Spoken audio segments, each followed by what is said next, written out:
What's up, guys? On this episode of Building Wealth While I'm Black, I got my girl China Marie. She been in the music industry since she was 8 years old. She done records with Ray J, Too Short, and many, many more. And now she's down here in Houston doing her real estate. She was bottle service in Atlanta. So that just shows you, no matter where you start, you can finish wherever you want and do whatever you want to do. So on her building wealth journey, she's going to tell us about how she got started in real estate. So tune in.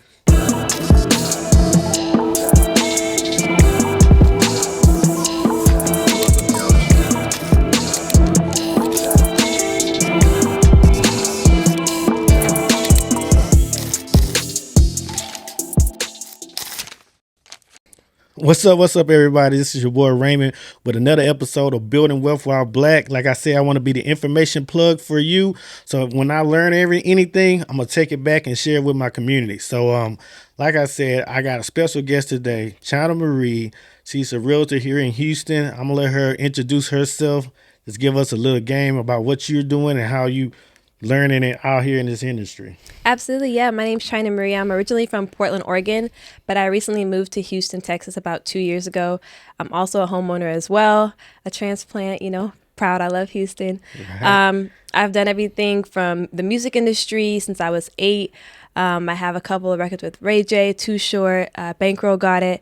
I've also been a waitress as well, so anything from your steakhouse to your bottle service in Atlanta, I've done it all. So when it comes to being in real estate, it's my new venture and I'm having a great time with it. And I want to be able to share with you the different products that are in the market so you too can not only be a landlord, but a homeowner.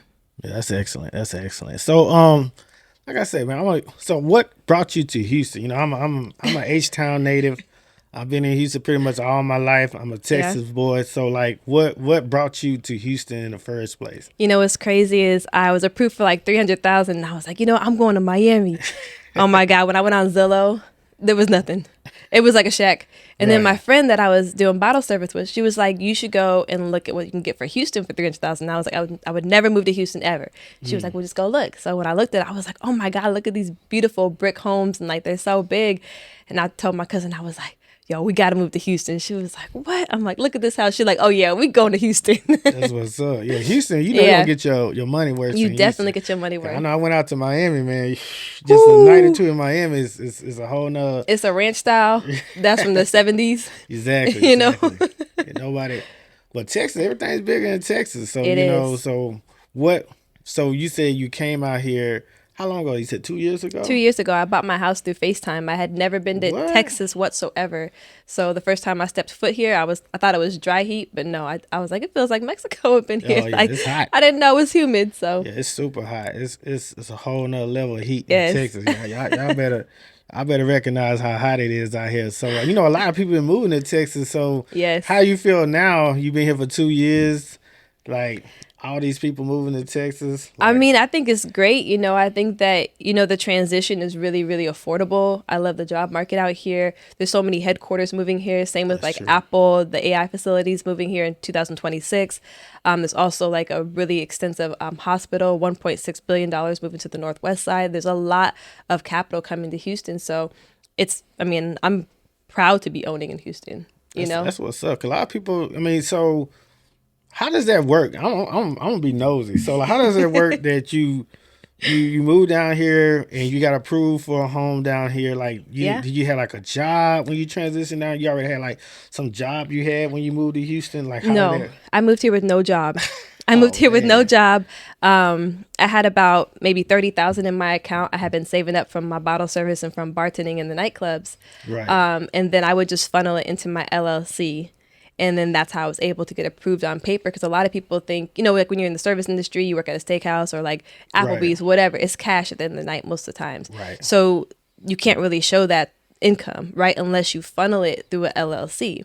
And so I funneled mine through an LLC. So that way I do pay taxes on it, but you have to be able to show something on paper to get pre-approved for. So, Okay, that makes sense. That's Yeah. a smart move right there. Because like I said, you got to figure out a way to get the job done. So I ain't mad at you. That's You know facts. what I'm saying? So you got to get it. So a lot of people who I know in the bottle service or bartending industry, they probably spending the money as soon as it come in. I mean, what can It's you? fast money and it's cash. So, Right, you just be like, I want to pick up another shift, another $500 or another $1,000, that kind of clientele, they're just kind of giving out whatever, right. So when you got that kind of cash nightly, you just kind of spend. So you said that was up in Atlanta, right? Atlanta, yeah, I worked at all the AG clubs. So like your Compound before it was closed. If y'all been to Compound, you already know. Yeah, yeah. Compound, what is it? Gold Room. Mm. You have Red Room.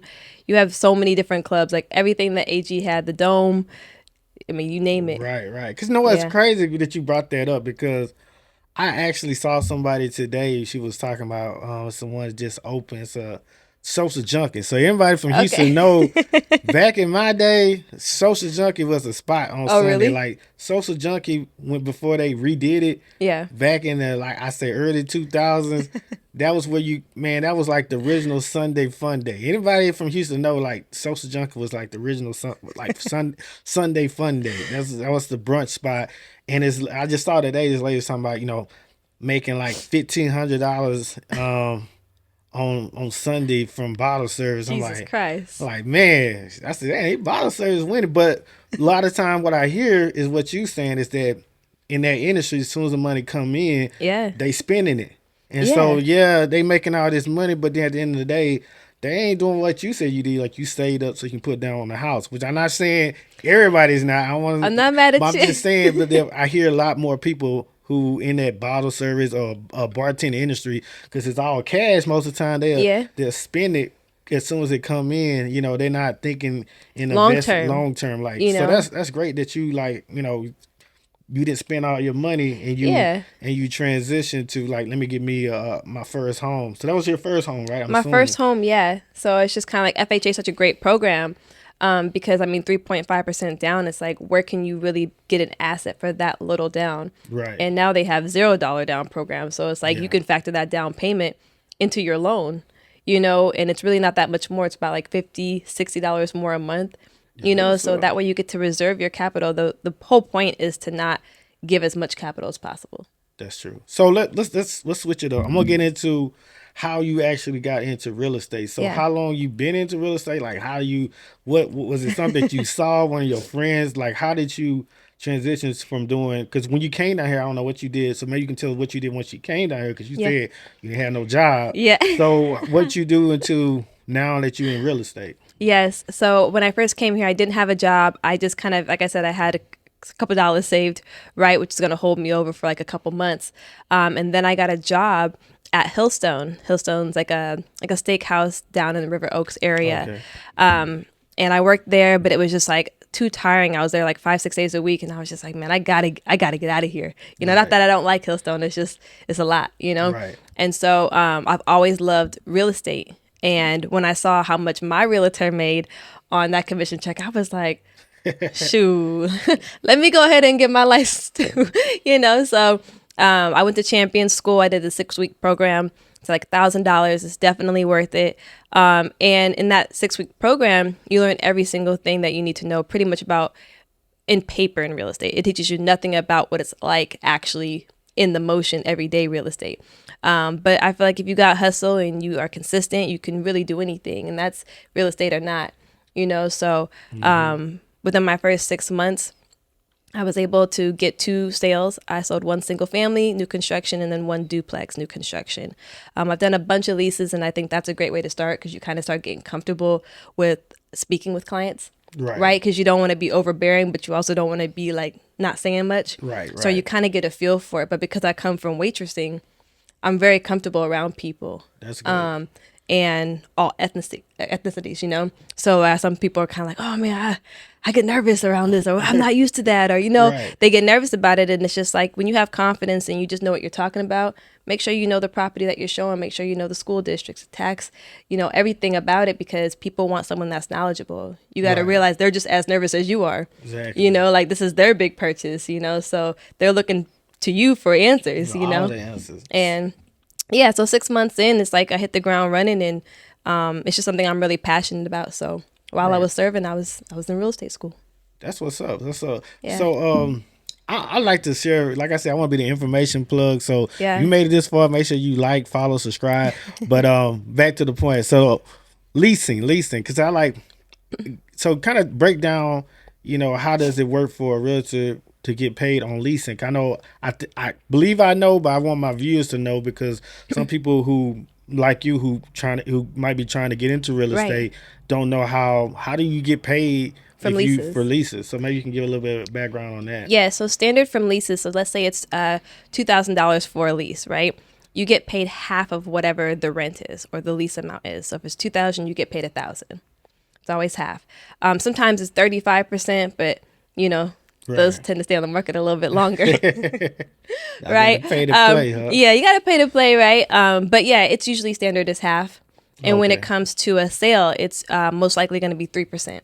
3% Okay. is standard. Right. So how long after like when somebody for a lease? So Yep. I know for a sale, you guys at the closing table, y'all check come when the buyer and seller, Same when day. same day they close. Yep. But for like lease, do y'all get paid the same day someone signed, or you got to wait a couple months? Like how I does mean, that it's pretty work? much the same day as long as you have your paperwork in. Oh, As long okay. as you have your contracts that are needed for payout, you can get paid the same day, if not the next day. So the same day that the person signs the lease, you guys get paid for Yes. your commission. Okay. Absolutely. Yeah. So it's automatic, and that's why I love the sales because it's like you went from 15,000 just right over in your JP Morgan. You're like, okay, I Right. like this check. This is nice.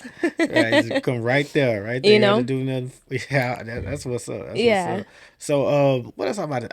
I lost my train of thought, but what else? But so we talked about leasing. We talked about the 3% down for like if you purchasing a home. Yes. So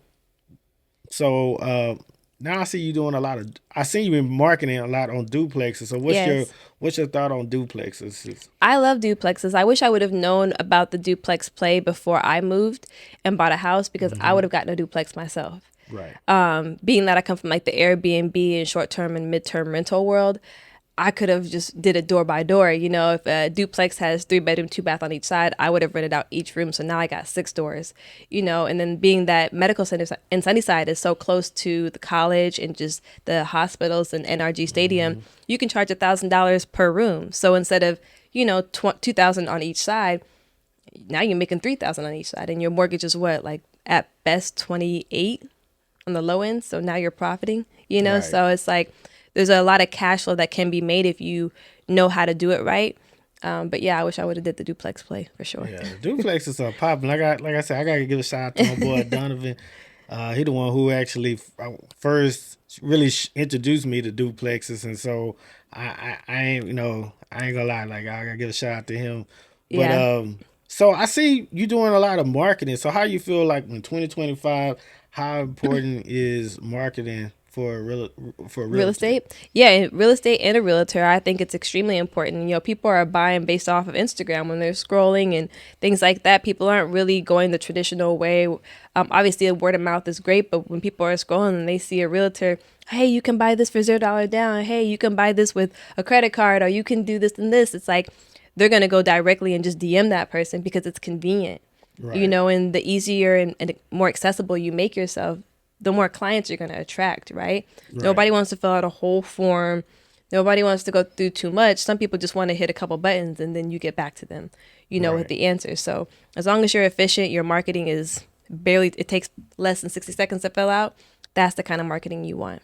Right. That's what's Really up. quick videos. So, like, what do you like to do on social media for marketing? Because like you said, I want to piggyback out. I feel like any small business, any business only, anybody, any type of service or sales industry, I feel like you can't be doing that old school marketing. Like, you No. got to be on social media. You got to be like pushing yourself. Like anything like creative that you have done recently that you want to talk about a little bit. Yeah, so I like to mix it up, right? Because being that I come from the music industry, I have a lot of people following me from an artist perspective. Okay. So the last thing I want to do is just be having a bunch of tour videos of duplexes and single family homes. Like that's not why they're following me. So you can also lose your following if you're rebranding yourself. So I still do like, I mix influence of music in it. And then I also do like food reviews. Like it's more of a lifestyle that I promote in real estate rather than, hey, you should buy this duplex. Hey, Right. you should buy this new construction. Right. So That when you makes sense. position it more of like a lifestyle, then it's a little bit different. People are more they gravitate to that because they can relate to that. All right. So I'm gonna be a little note. So you talking about your music background, like what type of music do you like? What were you R&B, Yeah, rap, like or R&B, like that pop? sing, like the sing rap, Oh, So it's okay. like, yeah, it's more R&B, but I have some hype songs like that Chris Brown, Kehlani vibe. Oh, So okay. That's yeah, what's up. I just want to know. I just want to like what jumping on type. top of cars, living my best life. I lived in New York for a while, so I have a lot of crazy videos from there. Cause out there Okay. you just wilding, it's just like you just looking to get a quick clickbait, Right. doing Right. something crazy. So That's what's up. That's what's up. So now you're in real estate. So you said how long you been a realtor for now? 6 months. 6 months. So, Yes, so how you liking it? They like you. How you feel about how you build any relationships? Because I feel like relationships is the key it in is. the industry now. I started doing a lot of open houses. I was doing like 2 open houses a week, and sometimes people show up, sometimes nobody shows up. Sometimes Right. you'll do 4 in a row and nobody shows up to an open house. So it can be a little discouraging, But at the end of the day, you just put in as much work as possible, and stay consistent. Even if you got 5 people that want to buy a house, you keep calling them. You keep track of it, and keep telling people, hey, I got my real estate license. Just spread the word. Okay. So like I said, I'm going to be the information plug. So I like to dig deep. Like, is there any like tools that you use that you may can help and recommend to any like new realtors? Any software, any tools that hey, you starting out once you get your license, what you have learned just in your first 6 months, like something Yeah. that. If you're going to be doing emails, I use ChatGPT. It pretty much lays it out in a very Oh yeah. professional, Oh yeah. way for things. So I like that's great. I gotta jump in on that, cause like I'm looking at the camera now. I'm an AI chat GPT addict. Like now, I don't even, if you got a text from me, most likely I probably wrote the text, sent it to chat GPT, and then let chat GPT like send and rewrite it. No, for real. Because like I use it for text, I use it for email, I use it like I'm like addicted to it. I use it for everything You now. should. So and anybody who's not using AI, you crazy because You are. you gonna fall behind It because saves this you a lot of stuff. time. Yeah, it saves you You so know? much time because I'm a technical person, right? So I'm Yeah. a technical person. I never really been great at writing and reading and all that. That wasn't my That's not my expertise. forte. Yeah, that was my expertise. But you need something technical like science, STEM. That's me all day. You know what I'm Right. saying? But now with ChatGPT, I just I just send it on there, It's true. and next thing you know, it produced something so lovely. I'm telling You be like, anybody, man, that sounds you great. you better be tapped into it, no matter what industry. But that's a great thing that you said you use ChatGPT. Anything Yeah. else that you utilize? Canva to make all of my flyers. So Okay, that's easy to make. I use it for my business cards. You can get 100 business cards for like $50, even if that. So, small costs are great, when it comes to like business cards, flyers, open house flyers, things like that promote you. And just staying consistent. Because sometimes you don't always have something to post, So like it's okay to have maybe like an information post like, hey, in order to buy a duplex, these are some of the things you should be looking for in the next 6 months or this right, and this. Like you want it to be informative whenever someone comes to your page, and then you also want it to be fun too. right. Because nobody just wants a bunch of information. I mean, I don't. Me either. Whenever I follow somebody, I'm like, oh, okay, that person's kind of cool. Like, I like those tacos they had on their page the other day. Like, damn, where'd they get those? Exactly. Or like, oh, okay, like, I like that they're linking up with this podcast. Like, oh, okay, now I'm putting on your podcast. Now I'm following you. So it's kind of like you get a lifestyle versus like a home tour. Right. And I feel like sometimes a lot of realtors just make only real estate content and it pigeonholes you because now people just kind of keep scrolling. Right, Because once right. you've seen one, you kind of seen them all in Exactly. a way, Yeah, you got to figure out a way to stand out. I believe that too, because a lot of times they say that if you promote any type of business, you should always promote other things that you're doing. Yeah. Not just business. Just Yeah. you can kind of, like you said, food. Like you trying out a new restaurant. Yeah. People follow your page and they feel like you're a real person. Mm-hmm. Like okay, yeah, But then too, I was thinking too, like you could. Nice restaurants in different areas. You're like, hey, you want to move over here? It's true. This and that, different areas that you can kind of put people on, and you still eating and get a good meal, but getting content at the same time. So I agree. yeah, that's what's up. So I'm gonna be a little I'm gonna be a little messy. So Not I really. I had my real estate license. I don't think I told you this before we started. I had my Okay. license back right after the mortgage fall, like in 2008. That's I don't want to say Well, that was how one of old the I best was. It times. was after it. Now everybody I Oh, know okay. before they was like they had to do nothing to get anybody approved to get a home. You get approved to get a home with You could nothing. just touch it. Yeah, you can touch it. But so For real. I got my license after all that when they just put all the restrictions Oh in, my God. and so I wasn't. I really only did it for like a year. I only sold like one house. It was tragic. But It anyway, was tragic. so one thing I dealt with was people wasting my time Oh as a man. realtor. Oh Lord. Now I want you. These guys give some people some truth about. I know you. I know within this time you don't have somebody waste your time.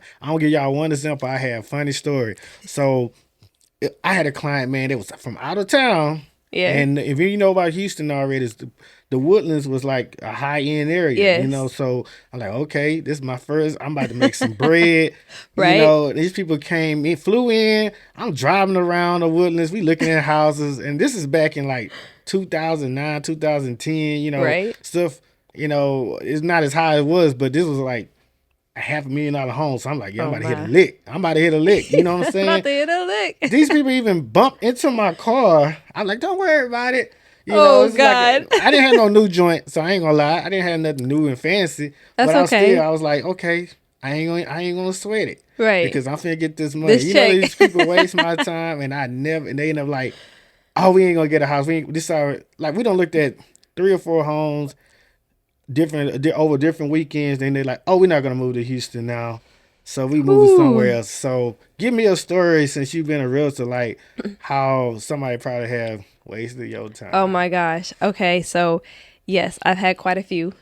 And you'll learn, even if it's your first year in real estate or you've been doing this for a long time, there's always going to be a loophole of somebody trying to waste your time. It's never going to stop.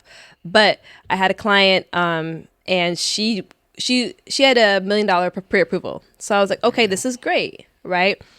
And it just was on and on and on, and it was just like every house that we would see, that client would want it 100 below asking price. And I'm like, okay, can you just let me know, like, even if you don't want to spend $1 million, are we at 500,000? Are we at 300,000? Let me know your max, because that way I know what houses to show you.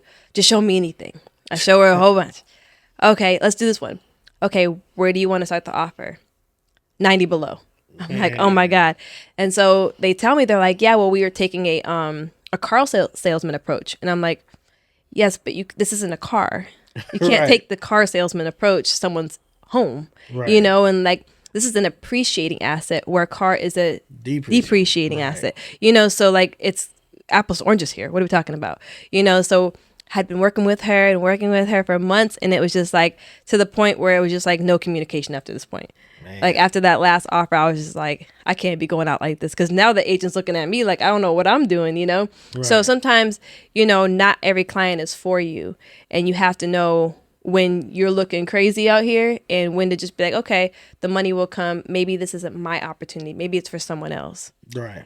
Okay, that's Yeah. a good one. And also limiting how much you show people too. Like that's something I wish I would have known before, because in my lease I showed like 14 different homes. Dang. And I just didn't know. Mind you, I live in, if you're not from Houston, Jersey Village, and I was showing in medical center. So it takes me an hour to get there. So I was going back and forth. Oh, yeah. And then come to find out, I didn't read the fine print. And sometimes people pay a flat rate fee for a lease. So I thought I was going to get, $1,500 because it was $3,000 lease. No, I didn't read the fine print.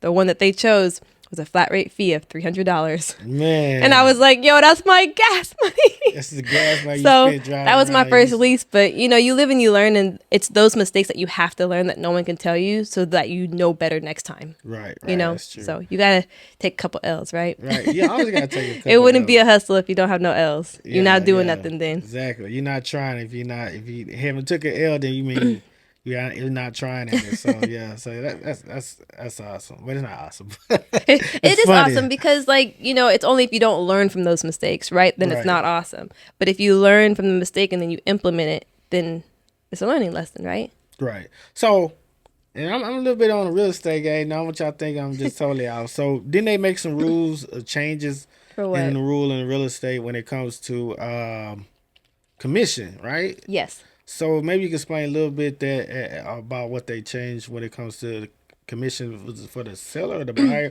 For anyone. So the Okay. seller isn't required to pay 3%, which is standard, right? They can say, hey, I only want to pay 1% of the sales price, right?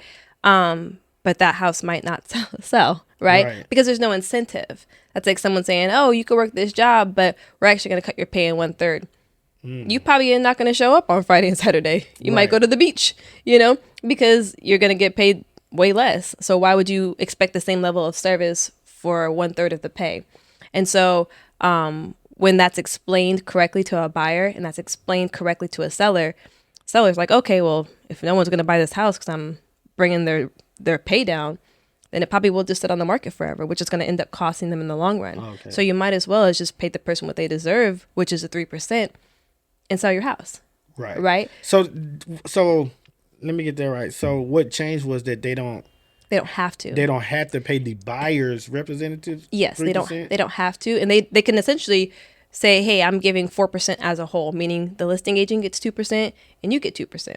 Or the listing agent could be like, hey, I'm taking 3%, I'm only offering 1%, but then the house may sit. Right. And then that, if you're being greedy with the commission, then maybe it sits forever, and then the seller's like, hey, I'm going to do a different realtor. Right. So it's like, to understand that, it's got to be fair for everyone. It's got to be fair for the work that everyone's putting in.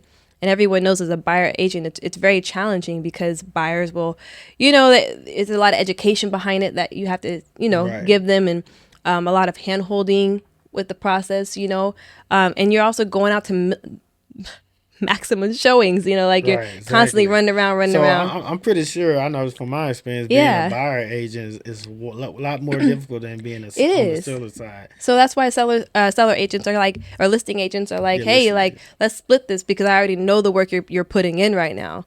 Not saying that the listing agent isn't putting any work, but it's just not as significant as a buyer's agent. Right. So know? so really, it haven't really changed too much. No. Because most people, they still gonna do. It's what just they've more been so doing. optional. And it also discloses how much we get paid.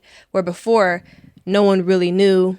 And also, people weren't being upfront with their clients. If they were getting like bonuses from the builders or bonuses from different people, yeah. they were kind of just like tucking that in the back pocket, Yeah. like, haha, nice doing business with you, Yeah, because I know about that because when I had my license and, Yeah. and when I got my home not too long ago, I had a realtor who I ended up switching realtors. So shout out to my realtor I switched to. She was great. But I had a realtor that I know who somebody recommended. I can't remember what the person name was. I'm sorry, but I knew the game, and they took me to a neighborhood was different, not what I wanted to look at. It was like a new It's construction. called steering. Right. Yeah. And I'm like, you must don't know I had my license. And I know that you getting a kickback because I know certain neighborhoods when I had my license, if you sold some house in certain neighborhoods, you Or might subdivisions. get subdivision. Yeah. Like the realtor might get an extra 5, 6, like 1,000. 3 or 4,000 On top of their easily commission. on top of their commission. And then don't let it be a inventory home. So, Oh, right. So all you people out there, like I said, I'm an information plug. I'm Yeah. no gatekeeping here. If a realtor or somebody might show you a brand new subdivision or inventory home, and if it's been sitting for a while, the brochure that they give you when you come and look at home and when they get the realtors is different. It will is show different. them their commission, their little bump. Well, I forgot what it's called. I forget. It's called a bonus. Like it's The like bonus. like a builder's bonus, pretty The much. builder's bonus that they show the realtor how much they get on each one. Because if the home been sitting on that lot, the builder don't want to be sitting on that home for these extra months. So they be Yeah. like, hey, we're gonna bump up the commission or the bonus on top of it if you sell this home. And it doesn't mean that it's also a bad house Yeah. either. Yeah. So it doesn't mean that it's like the low on the totem pole. It just means that it's almost like, just hey, been we sitting. have one of this left. It's kind of Right. like if Chanel had a clearance rack. It doesn't mean that anything's wrong with that jacket. It just Right. means that they don't have a bunch of smalls and mediums and larges to actually put out on the floor. This is the last small, so like let's get rid of this and then let's move on. Right. So it doesn't mean it's bad. It's just know that Yeah, we're steering you. I'm glad you Yeah. put it correctly because I wanted to say like they're doing you a disjustice because Right. honestly, those homes that have been sitting on the market are usually cheaper. You Yeah. get more from the buyer. You might get more. You can also might negotiate a lot more aggressively. right, by getting a home. But I just want to make sure because all the realtor ain't gonna tell you that exactly. that hey, I get a little bit more For this home. for this home. And if the home matches what you're looking for, perfect. great. But if the home not matching exactly what you're looking for, and you might be like me one time, and like, why you showing me this? I told you I want a flat, and you showing me this 2-story, big home, and you're like, I didn't even want this. Or I'm like, I want 4 bedrooms, and you showing me this 3, and you're like, but the bedrooms are kind of big for the Right, average. exactly. You're like, what? And I said I might- have 4 bedrooms. Right. You know. They So- might be steering you because of the commission. I'm just being But either honest. way, even if they are, it's going to be disclosed on the offer. It's going So to that's be what's disclosed. different now. Correct. It's going to Okay. actually now be disclosed. Hey, in addition to this 3%, the realtor on the buying side is going to get this as a bonus. It is Oh, okay. disclosed now. See there, when I know? was, it wasn't like that. That's so- why they changed it, because a lot of Okay. people were doing a lot of steering and things like that. And that's what the lawsuit was, Okay. in August. So, yeah. All right. That's a good little sit down. We learn and We learned, yeah. we listen and we learn. It's true. But Yeah. yeah, so that's awesome. So you know what? I don't want to keep this too long. So I want you to maybe you can tell everybody where they can find you Absolutely. out here. So just right in the- Absolutely, yes. On all social medias, it's going to be China Marie Invest with an S. So ChinaMarie, and then invest. All right, that's awesome. So like I said, I'm going to go back to it. Like I said, I want to be the information plug for you guys. If you made it this far on this episode, please like, follow, subscribe. Follow me on social media, Building Wealth While Black, on all social media platforms. Make sure you on the YouTube, on the podcast, everything. So, I'm trying to do what I do. Like I said, no gatekeeping. I want to take whatever I learn and share it with the community. That's all what I'm about. So, like I said, it was lovely having you. I'm glad you came through Thank the you studio. for having me. So, thank you. Absolutely. I look All forward. right. Later.